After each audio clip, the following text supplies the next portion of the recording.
I was pretty shocked when I saw that Google left the weak antenna lines of the Pixel Fold in the same spot again for the third generation in a row. The original Pixel Fold snapped at the antenna lines right next to the hinge, and again on last year's Pixel 9 Pro Fold it snapped right along the same exact antenna line.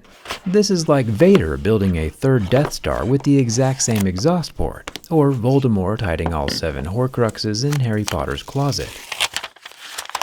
Or maybe Superman mailing kryptonite to all his arch nemesises on their birthdays. Henry Ford said the only real mistake is the one from which we learn nothing. And I'm not saying that Google hasn't learned nothing, nor am I saying that a durability test is the only decision by which to base your phone buying experiences off of. But the definition of insanity is doing the same thing over and over and expecting different results. You don't gotta be Einstein to realize that after the first 2 catastrophic failures, it might be time to move that antenna line.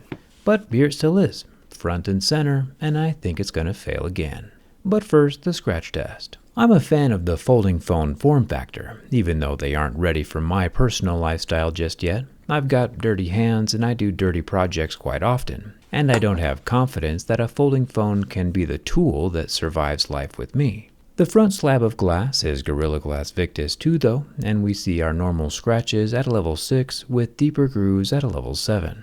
I'll pull off the Mohs scale of hardness paper since we'll need it for that inner screen. The 10 megapixel front face hole punch camera is protected by the same Victus 2 glass, and the earpiece slit is rather thin, right up next to the aluminum frame. Moving to the inner folding screen of the Pixel 10 Pro Fold, we kinda already know what's gonna happen. We haven't had any laws of physics broken in the folding screen category recently, and just like every other folding phone on the market, we see scratches beginning to form at a level 2. In order to get a screen to fold and flex, it has to be soft enough that a fingernail can damage the exterior layer. That's just how it has to be. One thing I noticed though during the unboxing is that there appears to be a second hidden under-screen camera spot right next to the main 10 megapixel hole punch selfie camera.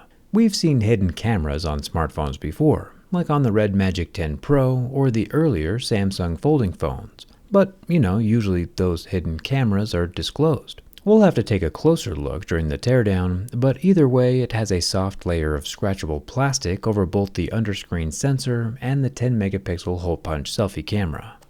I do like this jade colored aluminum. It kinda glistens and darkens in color depending on how the light hits it. The volume rocker is also aluminum and removable. The power button is not removable, but the volume button is easy enough to pop back into place. The top of the Pixel 10 Pro Fold has our upper loudspeaker, multiple microphones, and our SIM card tray. The metal tray has a black rubber ring around the opening to help with the IP68 water resistance rating. This is the first folding smartphone that is both rated for water and dust resistance. We will obviously put that dust spec to the test here in a sec. And of course, we still have the 2 antenna lines up here that we've come to know all too well over the past 2 years. The left side of the phone, while open, does not have any buttons on it. The bottom of the phone has our lower stereo speaker, 30-watt USB-C port, and our microphone hole.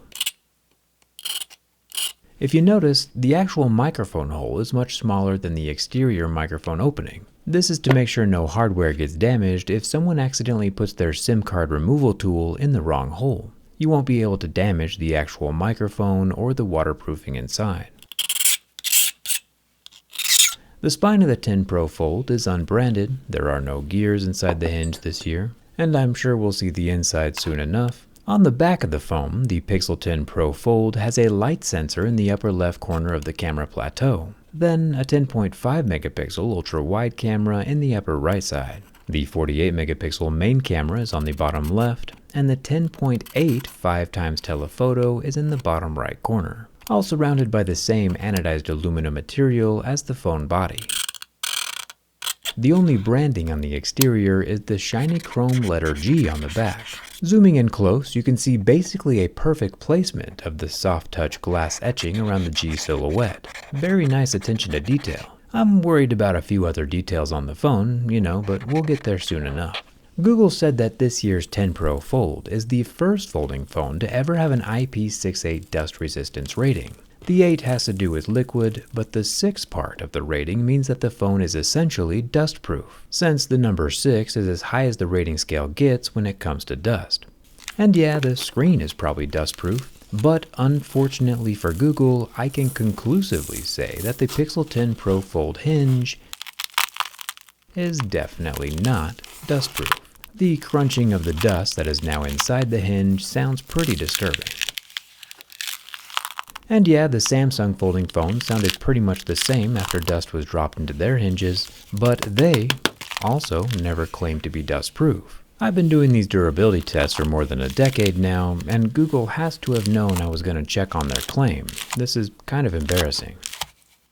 The inner 8-inch Super Actua Flex screen lasted about 15 seconds under the heat from my lighter. This time around, we don't see any melted plastic on the surface, but the pixels are very much dead from that flame. The exterior 6.4-inch 3000 nit display fared much better under the heat and lasted a good 25 seconds without any visible damage. Speaking of damage, Google says this 10 Pro Fold can handle 10 years worth of folding. That's a decade.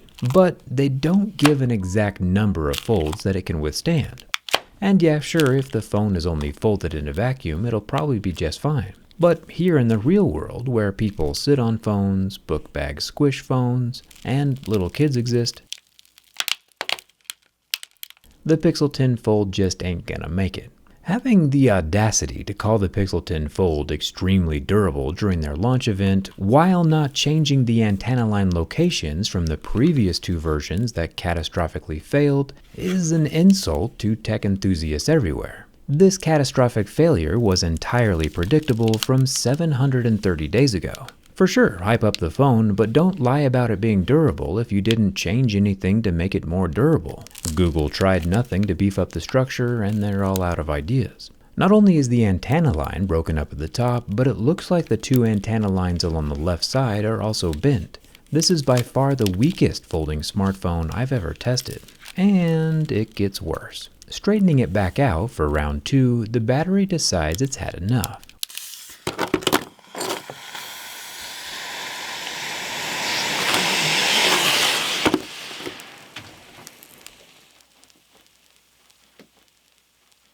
Surprisingly, in the decade that I've been durability testing phones, I have never had a smartphone explode before. The Pixel 10 Pro Fold is the first phone to go up in smoke. Thumbs up for thermal runaway, I guess. And for sure, this is definitely an extreme test, but I've also subjected every mainstream smartphone made in the past 10 years to these exact same tests. That has never happened before. And this is the first time I've ever had one fail so spectacularly to the point where my fire alarm is going off. Just something to think about. Don't put an open Pixel 10 Pro Fold in your back pocket or your buns could get toasted. I don't even think I really have to say it, but the Pixel 10 Pro Fold fails my durability test catastrophically. We still need to check on that hidden camera though under the pixels on the folding display, so the teardown must continue. If you're interested in fixing stuff, I'll have my own folding premium portable toolkit linked in the description. It'll definitely survive more folds than the Pixel Fold. You can see what's left now of the crispy battery layers. The pouch-style lithium batteries are made up of long sheets of foil that are wrapped around each other. The electrodes are separated from each other in the pouch, obviously so they don't short out. But since my phone physically fractured along the antenna line, we must have pinched the layers of the battery together, causing a short circuit, which immediately dumps all of its energy into a self-accelerating, uncontrolled thermal reaction, at least until there is no energy left inside the layers to react with. It does look pretty cool inside, you know, all things considered. The smaller of the two batteries does appear to have green pull tabs, but even after unplugging the battery like a little Lego, the pull tabs just kinda snap off. And if the rest of the phone hadn't exploded already, I'd probably complain about the pull tabs not being all that great. But Google currently has bigger problems to work on. As for the underscreen sensor next to the actual inner screen selfie camera, it turns out it's just that, a sensor. There is no lens. This sensor can check for proximity and light, but only as a sensor without any lens on top of it. There's no way the sensor can take pictures or images like a normal camera would, so there's nothing to worry about. But maybe, if Google decides to make another folding phone in the future, we'll see them ditch the hole punch at some point and just put an underscreen camera. I would, however, recommend that before Google attempts anything else, they should relocate the antenna lines near the hinge. Or not, either way, I'll be here next year to keep them in check. Hit that subscribe button so you don't miss it, and thanks a ton for watching. I'll see you around.